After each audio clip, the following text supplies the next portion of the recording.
43,058 കുടുംബങ്ങൾക്ക് പട്ടയം വിതരണം ചെയ്ത് സംസ്ഥാന സർക്കാർ.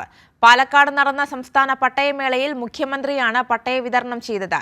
ജനപക്ഷത്ത് നിന്നുകൊണ്ടാണ് സർക്കാർ പ്രവർത്തിക്കുന്നതെന്നും ക്ഷേമപ്രവർത്തനങ്ങൾ കാര്യക്ഷമമാക്കാൻ സാധിച്ചുവെന്നും മുഖ്യമന്ത്രി പറഞ്ഞു. സംസ്ഥാന സർക്കാരിന്റെ 4ാം വാർഷികാഘോഷത്തിന്റെ ഭാഗമായാണ് സംസ്ഥാനതല പട്ടയമേള പാലക്കാട്ട് നടന്നത്. 43,058 കുടുംബങ്ങൾക്കാണ് പട്ടയം വിതരണം ചെയ്തത്.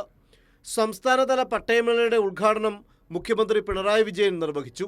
ഭൂമിയില്ലാത്തവർക്ക് ഭൂമി നൽകലും വീടില്ലാത്തവർക്ക് പാർപ്പിടമൊരുക്കലുമാണ് സർക്കാർ ലക്ഷ്യമെന്ന് മുഖ്യമന്ത്രി പിണറായി വിജയൻ പറഞ്ഞു.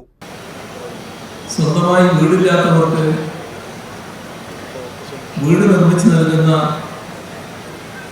പരിപാടി ലൈഫ് മിഷനിലൂടെ നടപ്പാക്കിയത് ഇപ്പോൾ 4 ലക്ഷത്തിലധികം വീടുകൾ തയ്യാറായി അവിടെ കുടുംബങ്ങൾ താമസിക്കുകയാണ്. റവന്യൂ വകുപ്പ് മന്ത്രി കെ രാജൻ അധ്യക്ഷത വഹിച്ച ചടങ്ങിൽ മന്ത്രിമാരായ M B Rajesh, K Krishnankutty, Palakkad ജില്ലയിലെ MLA മാർ തുടങ്ങിയവർ സംബന്ധിച്ചു. കൈരളി ന്യൂസ്, പാലക്കാട്.